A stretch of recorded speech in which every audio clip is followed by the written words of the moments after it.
Selamat berjumpa kembali dengan Presiden Republik YouTube. Semoga di sana sekalian berada dalam kondisi yang sedang berbahagia, sehat walafiat, tidak kurang suatu apapun. Kali ini kita akan membahas satu tema baru yang saya beri judul dengan ketidakpastian yang paling pasti. Mari kita saksikan. Sedulur sadayana, sederek sedanten, kisanak yang sedang berbahagia. Kita telah sampai di bulan ketiga, tanggal 3 pada tahun 2020. Dan saat ini kita sedang menghadapi satu perkara baru, yaitu kedatangan virus corona tiba di Indonesia. Dan itu sudah menjadi cerita sejak 2 bulan yang lalu ketika masyarakat dunia mulai digegerkan dengan kenyataan terbaru yang belum pernah mereka pikirkan. Nah, yang ingin saya sampaikan adalah persoalan ketidakpastian yang paling pasti ini, bagaimana cara memahami. Kita sama-sama lihat dan mungkin kita sendiri melakukannya. Ada orang-orang yang memborong kepanikannya, ada orang yang membeli ketakutannya dengan sedemikian rupa sehingga akhirnya hal-hal yang mungkin tidak perlu dilakukan menjadi dilakukan. Padahal kalau kita mengikuti anjuran para ahli kesehatan, anjuran orang-orang yang sudah lebih dulu mendalami perkara virus, wabah, dan lain-lain itu, petunjuknya kan jelas.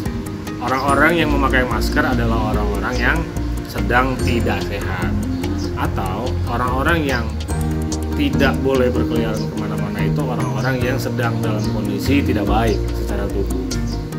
Nah, itu sebenarnya bisa kita jadikan panduan. Jadi kita tidak perlu harus memborong masker secara berlebihan, terus kemudian membeli sembako untuk persiapan sekian bulan kemudian, seolah-olah kita sudah merancang dalam pikiran bahwa akan ada bencana yang akan terjadi dan kita harus bersiap-siap.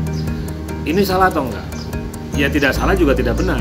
Tapi kira-kira begini, orang yang menggunakan masker, kalau memang sudah seharusnya terpapar, ya pasti terpapar.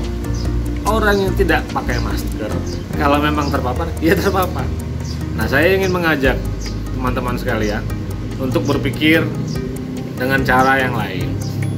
Bagi Anda yang mungkin Muslim atau tidak beragama Islam, Nasrani, Yahudi, Hindu, Buddha, atau apapun agama itu, kita pasti akan mempercayai bahwa Tuhan sudah mengatur. Allah sudah mengatur segala kehidupan di semesta raya ini dengan sedemikian rupa. Kita tidak berusaha saja hadir. Nah, sekarang yang tidak berusaha hadir ini kenapa kemudian harus berusaha untuk mempertahankan ketidakberusahaannya dengan sedemikian rupa? Kita juga tidak pernah merencanakan akan ada terjadi sesuatu seperti sekarang ini. Kenapa kemudian kita harus geger sendiri, meributkan soal-soal yang tidak terpikir kita? Ada orang yang, misal contoh, ngerokok katanya bisa menyebabkan kematian. Lah, kan ada juga orang yang nggak merokok juga mati. Ada orang yang perokok berat sampai di usia 90 tahun, ya nggak mati juga. Ada juga orang yang nggak merokok berat sampai usia 100, ya nggak mati juga. Jadi bukan karena rokoknya kita mati. Kita mati memang karena harus mati. Nah, bisa jadi juga kita akan mati karena terkena virus. Itu salah satu cara Tuhan mengambil kita kembali. Bisa juga kita nggak kena virus tapi kita mati. Toh pada kenyataannya hidup dan mati itu kan persoalan yang selama ini menjadi dinamika keseharian kita selama kita hidup. Selama puluhan tahun saya atau kisah anak sekalian ada di dunia, soal-soal itu kan sebenarnya kita dengar, kita alami, kita lihat, kita rasakan dalam kehidupan. Jadi apa yang kemudian harus kita takutkan? Makanya kenapa saya tadi bilang banyak orang yang kemudian memborong kepanikannya, membeli ketakutannya. Heisenberg, salah seorang fisikawan terkenal di Eropa yang kemudian menyebutkan teori ketidakpastian itu kan hanya berlangsung dalam skala ilmiah.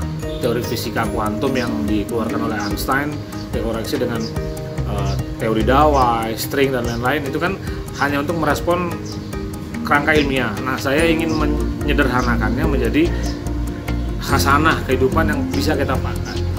Terlalu banyak hal yang tidak pasti dalam kehidupan kita yang selama ini kita membuatnya menjadi suatu peraturan yang baku, jadi adagium, jadi premis. Padahal itu tidak bisa dipakai. Kita hanya bergantung pada pikiran kita yang lemah, yang kita konsep sendiri, kita percayai sendiri sesuatu yang sudah lemah dan sumit itu, dan itu menjebak diri kita dalam suasana kebingungan. Padahal itu semua kalau kita mau urut-urut jelas sama dengan ketidakpastian. Ketidakpastian yang selama ini kita anut termasuk merambah dalam wilayah agama, merambah dalam wilayah ilmiah, merambah dalam wilayah humaniora, merambah dalam wilayah keyakinan, merambah dalam wilayah dogma, dalam segala hal. Hubungan antar kita, hubungan kebangsaan, hubungan kemanusiaan, itu banyak sekali catatan-catatan ketidakpastian yang selama ini kita percayai, dan itu semuanya semu karena kita belum pernah membuktikannya. Silakan Anda gugat sendiri pikiran Anda sendiri dengan apa yang sudah tadi saya sampaikan. Ketidakpastian yang selama ini sudah kita kadung anut, coba diperiksa kembali. Ada orang yang berusaha hidup sehat, nge-gym, olahraga, makan sehat, kata dia kalau memang harusnya mati ya mati. Jadi kita bukan bisa bertahan dengan cara itu, tapi memang kita melakukannya untuk diri kita sendiri, bukan dengan karena kita nge-gym maka kemudian kita berumur panjang, bukan karena kita tidak pakai masker atau pakai masker maka kita tidak kena virus corona, bukan. Tapi yang ingin saya sampaikan adalah apa yang masih mungkin kita lakukan, lakukanlah, tapi itu tidak menjadi sama dengan jawaban bahwa kita tidak akan begitu atau begini. Jadi itu hanya semata-mata karena kita harus melakukannya saja, bukan karena kalau kita makan sehat, hidup kita sehat. Kalau kita hidup bangun dengan cara yang diatur oleh dunia kedokteran yang sama-sama kita tahu 8 jam, ya banyak juga kan dokter yang kemudian mati bahkan sebelum usia tuanya, atau banyak juga orang-orang yang bahkan belum lahir sudah mati. Nah, yang ingin saya garis bawahi adalah yang menjadi kepastian satu-satunya dalam kehidupan kita hari ini adalah ya ketidakpastian itu yang belum pernah kita telah baik-baik, belum pernah kita garis bawahi sebagai sebuah perenungan. Itu kenapa kemudian banyak orang yang mudah sekali digiring pikirannya, mudah sekali diserang dengan ketakutan, mudah sekali dihantui pikiran-pikiran kotor, pikiran-pikiran busuk dirinya sendiri.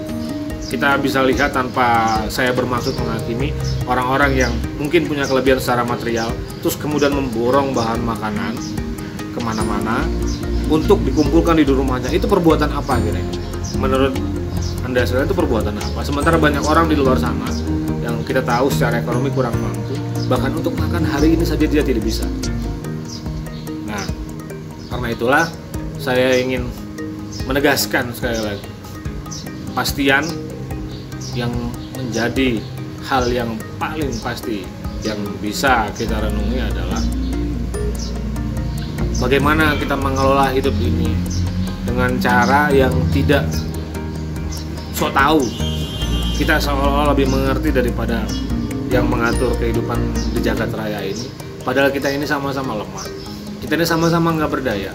Mengaku punya segala-gala secara material, tapi itu kan tidak bisa menciptakan kebahagiaan, tidak bisa menciptakan ketenangan. Ada juga orang yang bahkan tidak punya apa-apa secara material, tapi hidupnya tenang-tenang saja, adem ayem, tentram rahayu kertara harja. Dan jadi sebenarnya apa yang harus kita lakukan? Apa yang sebenarnya harus kita miliki? Nah, saya ingin mengajak Kisana sekalian untuk merenungi itu. Jadi sesungguhnya apa yang harus kita miliki dalam kehidupan ini sehingga kita bisa menghadapi segala sesuatu, dinamika dalam kehidupan kita ini dengan cara yang paling tenang, cara yang paling bijaksana, cara yang paling waspada. Saya kira itu. Kita sampai di bagian akhir segmen ini. Yang ingin saya ketengahkan adalah bagaimana itu semua tadi yang sudah saya sampaikan bisa kita urai satu-satu sehingga tidak terjadi lagi kekonyolan-kekonyolan dalam kenyataan hidup kita, keadaan hidup kita. Kenyataan dan keadaan itu dua hal yang berbeda. Keadaannya kita semua sedang menghadapi wabah, tapi kenyataannya itu bergantung pada diri kita sendiri. Banyak orang yang memanfaatkan keadaan itu misalnya dengan menjual masker dengan harga berlebihan, contoh ya. Padahal harusnya harganya 2.500 atau 10.003, ini sekarang menjadi 100.003. Ini kan orang-orang yang sama sekali tidak punya empati, sama sekali tidak punya rasa kebersamaan dan membangun harapan untuk hidup bersama. Nah, kita yang juga tahu itu harusnya tidak boleh terpancing karena mereka membeli kepanikan kita dan kita menjual kepanikan kita kepada mereka. Jadi keduanya sama-sama tidak bisa dimengerti. Itu bentuk kekonyolan. Nah, saya ingin menghimbau sebagai Presiden Republik itu, Kisanak sekalian, tetap pada dirimu sendiri. Jangan mudah terpancing kondisi yang, apalagi sekarang kita tahu berita bohong, hoaks di mana-mana. Banyak orang yang ingin terus merasa menyelamatkan dirinya sendiri, lupa pada keselamatan orang-orang lain, saudara-saudaranya yang juga sama-sama manusia. Nah, rasa itu yang sekarang hilang, rasa itu yang sekarang mengendap, entah ada di mana. Nah, sekian dulu yang bisa saya sampaikan, semoga bermanfaat, berguna bagi kehidupan Kisanak sekalian. Sampai jumpa pada segmen yang lain. Semoga tetap berbahagia dan jangan lupa untuk tetap berbahagia. Rahayu Sagung Dumadi.